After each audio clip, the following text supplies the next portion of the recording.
Welcome to Kentucky Peerless Distilling Company, located in downtown Louisville, Kentucky. My name is Corky Taylor. I'm chairman and CEO of the distillery here. First thing I'd like to thank Liquor Barn for the partnership we have with them, but more so I'd like to thank Jonathan and Brad for their friendship as well.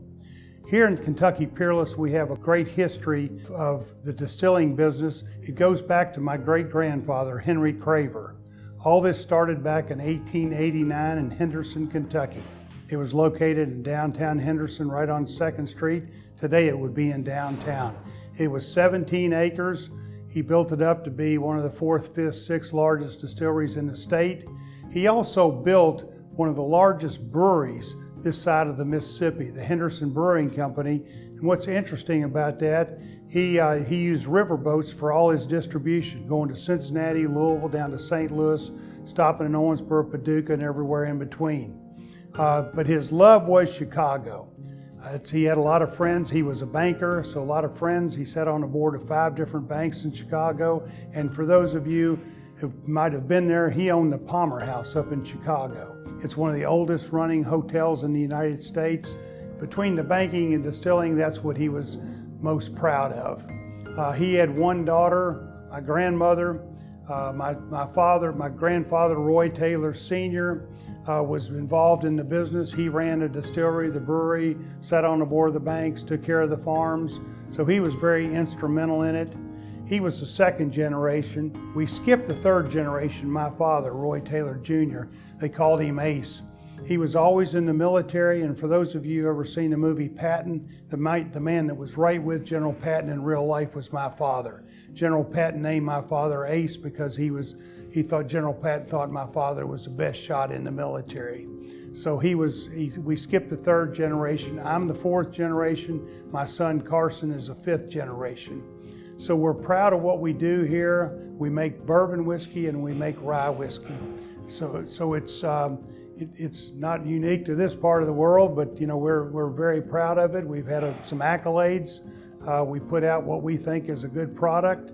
During Prohibition, my great-grandfather was able to get licenses to distribute alcohol. And one of the neatest stories was up in Chicago where he befriended the Walgreen brothers. And the Walgreens, he was able to sell, from what I understand through records, 40,000 barrels of bourbon to the Walgreen brothers back during Prohibition. So that was a neat story that I really enjoyed hearing about my great-grandfather. I never got to meet him, but I've heard some stories about him.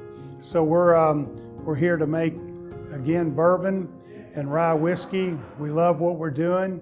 We feel like we make a really neat product. We're in quite a few states, and then somewhat outside the country as well. This is a family-owned, family-run business, and we're very proud of it. So thank you very much. We certainly appreciate you learning a little bit about our history, but we'd love to have you come in and visit us. We're open 6 days a week, Monday through Saturday, for tours and tastings. So if you're ever in Louisville, Kentucky, please stop in and see us. Thank you very much. Hey guys, it's Brad Williams with Liquor Barn, and today we took a little field trip down to Peerless Distillery here in Louisville. I'm fortunate enough to be standing here with Master Distiller Caleb Kilburn. Lots of cool stuff going on down here. Can you talk to us a little bit about what you believe are the special processes and things that make Peerless very unique to the whiskeys you guys make? Well, thanks so much for visiting. And as you know, as you're familiar with Peerless, there are a lot of practices that we put into play that are really going to help us achieve that final product, what we're hoping as far as a full, robust, approachable whiskey. And the first and most important step in that is actually right behind us, cooking. When you're making a whiskey, there are 2 schools of thoughts. Either you reuse a piece of a prior fermentation, which is using a sour mash, which is going to produce a sour, gritty note within the beer that then you have to work around and be cautious with when you're distilling. When you're trying to clean up a sour mash, it causes some casualties. You end up losing a little bit of fermentation character, some of the fruits and florals that you've worked so hard to create. They end up not making it into the final distillate. So I'm not a big fan of sour mash for that reason. You end up losing some flavor. So when we cook, we actually start with fresh corn, fresh rye, fresh barley, first generation yeast, fresh water. And what this does, all these fresh ingredients are going to produce a very sweet, very floral beer. From that, I can produce a very sweet, very floral distillate, which is going to be an amazing starting point for our whiskey to mature. So after we cook it, we're actually going to ferment it very coolly, very slowly for 3 to 6 days. And from there, we're actually going to take it downstairs to distilling. We're here in the still room at Peerless Distilling, where I would say part of the magic of bourbon and rye whiskey is created through these wonderful column stills. Caleb, can you tell us a little bit about this process and how it affects Peerless overall? Everything we do is a sweet mash. That means when we're distilling on the equipment behind us, we're going to be able to extract as much flavor as possible because we're not working around a sour mash note. So we have a 26-foot tall column, a pot doubler, and through that double distillation, powered by a distiller's palate, going through and constantly making sure that it's on Peerless caliber product, our taste and quality control standards, we're going to be able to harvest as much flavor as possible. And part of that is going to be pushing the envelope. We push our proof coming off the still as low as possible, one, to harvest as much flavor as possible, and two, by actually lowering the proof coming off the still, that reduces the amount of water that we have to add to go into the barrel. One of the philosophies we like to use is we want to add as little water as possible to the end product. So when we're actually going into the barrel, we choose to use a low barrel entry proof of 107. What this does for us is it allows, when we actually go to process that barrel, we don't add any water, we don't chill filter, we don't do anything to alter it. The same quality whiskey that we get to sample in the warehouse is what we're able to deliver to people. And by doing this, again, at barrel strength, it's going to be as full and robust as possible. It's just one of the many steps that we use when we're making a Peerless caliber product. And so the low entry proof, from my understanding, is a more traditional kind of old school way to make bourbon for a lot of benefits for mouthfeel, flavor, different things, correct? Well, when you're looking at Kentucky Peerless, it's really kind of the fusion between this historic artisanry, where you're looking old school, old ways of doing it, where it's a slower, more tedious approach, where you're producing higher quality rather than just mass throughput or economies of scale. We want to make as good a whiskey as possible. We don't really care how much it costs or how little we make doing it. It shrinks our bottles. It reduces profits. It has a lot of added costs incurred. But at the end of the day, we feel it makes the best whiskey possible. So that's why we do it. I'd agree with you. Caleb and I are now in my favorite part of most distilleries, the tasting room. Caleb, what can you tell us about the Peerless process and how it translates to these tasty looking whiskeys that are right in front of me? Well, now we get to enjoy the fruits of our labor. Yes. This is the end result, every production practice put into a bottle here at the end. So we're actually going to go through and we're going to taste our bourbon, small batch, and single barrel, and then our rye, small batch, and single barrel. And these are kind of the 4 cornerstones of any product that we offer. You ready to taste? Of course. Okay, Of course. So we're going to start with the product on your far left. This is our small batch bourbon. This is our most popular product. This is probably what a lot of people come to Liquor Barn and pick up off your shelf. It's been a long time coming. We've been very excited about this. As you know, this was just released last year. We've started distribution. We're in multiple states, and it's actually a testament. I mean, you saw them in the back. We can't keep it in. We can't keep it in stock. So if you see it on the shelves, grab it. Grab it. So when we're going through and we're making this product, what we're trying to focus on is balance. We want to go through and make sure that every note on the flavor wheel has some representation. So with this, we're going to find barrels that are great role players in the batch. Ones that are fruity to help bring elements of that to the batch. Ones that are spicy, ones that are sweet. That way the end result has notes from all around. And again, it should be a phenomenally balanced product. It is. It's spicy, but not too spicy. It's got some oak, but it's not too oak. It's just a little bit sweet, but it's not too sweet. So it's kind of all the things in a good way. And a lot of the elements that we're able to generate through that sweet mashing process, through the low barrel entry proof, and then serving at this barrel strength, it all comes through in such a luscious, full, robust whiskey. It's good. Now, in contrast to this though, we want to go through when we're finding these single barrels and find ones that take risks. It'd be really boring if our small batch and our single barrel tasted alike. So we wanted to go to the far reaches and select these barrels with what we like to call Easter egg notes. Ones that are just extremely strange and odd and prevalent. That way they stand apart. They're different. This is a different way to experience Peerless. So Let's go after it. So what are some of the notes that you're getting that are different on this one? To me, it's immediately much more soft upon entry. It's not as much as that immediate spice. It's got a very, to me, it's a very subtle but lingering finish. Like I can still feel it finishing, even, which is what I love, kind of that unfurling finish. It's very good. So it doesn't hit on the same notes, it hits on different notes. Sure. I get it a lot. It's very savory, it's very soft. I get this nice like citrus caramel undertone to it. And especially, again, compared to the small batch, it's completely different. Both quality, both good, but this is just a unique way to experience Peerless. And this is part of our single barrel program. This is a product that you all carry in your store. Sure. One of the most rewarding things that we get to do as a distillery is work with amazing accounts to help them find these unique expressions, these unique ways of offering Peerless. And we're extraordinarily proud of the way we've been able to partner with Liquor Barn and deliver this product to your consumers. Yeah, we appreciate it. And I will say that a lot of the single barrels we've done have always been very different. And if you come down to the distillery, which you all should, it's very easy to get here in Louisville, very accessible. They've always got some cool stuff in the gift shop with some different names that are usually indicative of what Caleb has come up with. He writes awesome tasting notes. He doesn't know I've read them on the back of those tubs downstairs a few times. They're always great. I always try to sneak over and see what you're saying about your single barrels. So it warms my heart how much pride you take in your own single barrels, and it's great. I love this one. It's awesome. Well, thank you. So that's the bourbon side. Bourbon's often classified as sweeter, more approachable, and oftentimes when you talk about small batch rye, the other side of our portfolio, people tend to think of rye as harsh or spicy, put hair on your chest type of spirits, but that's not the case. When we use that sweet mash, when we use these techniques, it produces a softer, more floral side of the rye category. So let's try our small batch rye. Which is the original release from the distillery, correct? That's the original release. We've had this out for several years. We have been increasing our age statements. We've been doubling down on quality, actually working to increase production on a category that is much smaller than bourbon. What is it you're looking for when you're like, this is it? When we're going through and we're selecting the barrels for the small batch rye, I want to make sure that we've got a nice balance of sweetness, something that's not too harsh. We want to, again, all the same notes within the bourbon that we're trying to harp on, we're trying to work together on.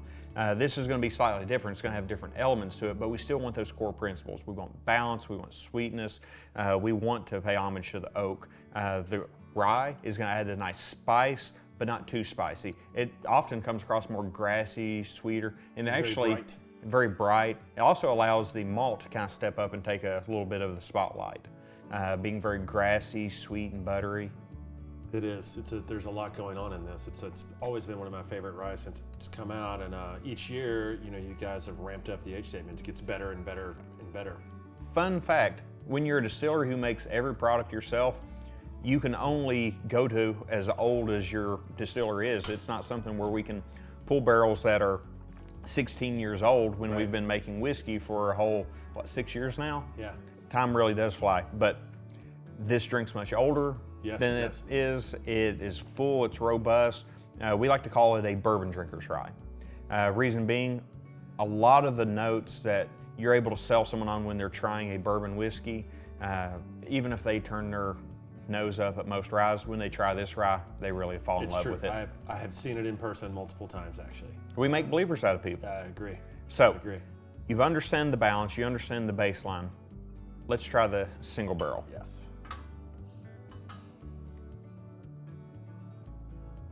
Immediately, to me, it's a little more dessertish on the nose.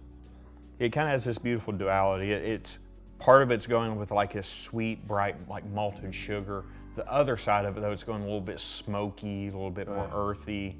I even get some beautiful herbs in there. Now That's different. Yeah, but it's also easy. It's very accessible, very drinkable. That is delicious.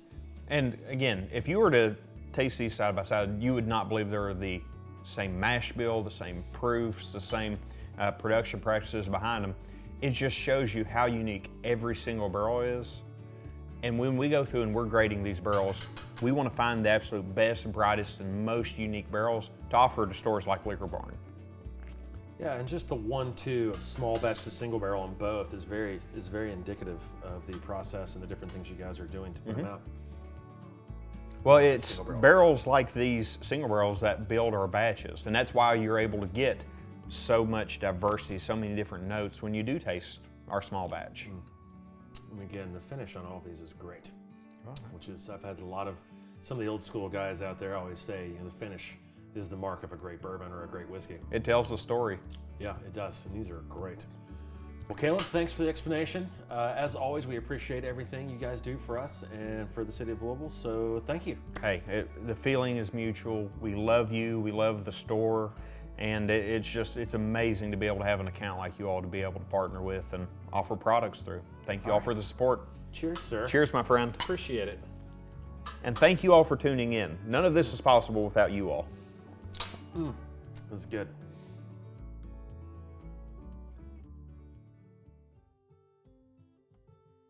Hey guys, we're still here at Peerless today, but now I'm with John Wadle, who, my experience with John is he heads up their barrel program, so we're usually doing a lot of cool barrel picks and different things. But today, he's going to do his version of a Gold Rush. Is that correct? Correct. We call it a Peerless Bloody Gold Rush. A bloody Gold Rush. I like Bloody Gold it. Rush. There's a couple extra ingredients in there. So let's get started. What do you got? Yeah. So what we're going to start off with, you want your cocktail shaker. We're going to go ahead and get us a couple scoops of ice in there. Now this cocktail is really simple. It's easy. A lot of people think it's from pre-Prohibition, but it's actually been around since about the 2000s, and it's a spin-off basically of what a whiskey sour is. So we got our ice in here. You're going to start off by adding 2 ounces of that Peerless rye whiskey right there. Now, the reason Peerless is so good for cocktails is we do everything at barrel strength and we don't non-chill filter, so it stands out real well in the cocktail. Sometimes, depending on what alcohol you're using, it can get mashed in and kind of covered up by all your other ingredients. Where when you use something barrel strength, it's really going to stand out in there even after you add everything in there. So we're going to start off by adding 2 ounces of that Peerless rye small batch in there. The perfect pour. I know, right? There we go. So we got 2 ounces of our Peerless rye. Next, we're going to add 3/4 of an ounce of a honey simple syrup. Very easy to make. Instead of using sugar, I just use fresh local honey. Boil it in with your water for about 20 minutes or until it starts to bubble. Take it off, cool it down, and you got yourself some simple syrup. So we're going to go 3/4 of an ounce of that in there. Now, the key to a really good Gold Rush, you got to use that freshly squeezed lemon juice. So then we're going to add 3/4 of an ounce of our lemon juice in there. Push it right in there. And one lemon will get you 3/4 of an ounce, or do you need 2 lemons? I think I used about 7 of these little guys just to get me this much in there. So it's a little extra work, but it makes a big difference in your cocktails. And then next I'm going to add just a couple dashes of Mexican chocolate bitter. So this is like You've got my attention. I like to put on here. So you probably want 3 or 4 dashes in there, don't you? Certainly. Mexico and chocolate, 2 of my favorite things. So then we're just going to shake that up so it's good and cold. We got our coupe glass right here. I like to have mine neat. You can do it 2 different ways. Some people like to put it over the rock, so just 1 chunk of ice. You got that nice good and froth on the outside. Pop that off. I like to double strain anytime I'm shaking just to catch any of the smaller pieces of ice that may miss through the first one. That's a new one for me. I like it. The double strain. You can hear those little pieces of ice clanking around. I would have never thought it, but I can see them. And lastly, what makes it a Peerless Bloody Gold Rush is just that little bit of cherry juice. I'm going to splash in there right on top. No cherries, just the juice. If you want, you can add your cherries, but I just like the cherry juice in there. Sure. And there you have a Peerless Bloody Gold Rush. Let's see this thing. It smells delicious. How's that That's taste? good. That's good. It's got a little bit of the honey, and I think that kind of tones the lemon down just a little bit, but I can taste the fresh lemon. Lemon in there. So I see why that's critical. Yeah, if you And try it's- to use something imitator like store-bought, it's just not going to have the same outcome. And there's not too much bitter. Sometimes that strong bittering character can override things, but this is perfect. And I love the cherry juice because I think it kind of cuts a little bit of that sourness down on the lemon too. Just because cherry juice is a little bit more sweeter, but that's going to be a little sour. Boy, that's good. Thank you. Yeah. Cheers, John. Absolutely. Delicious. Yeah, thank you.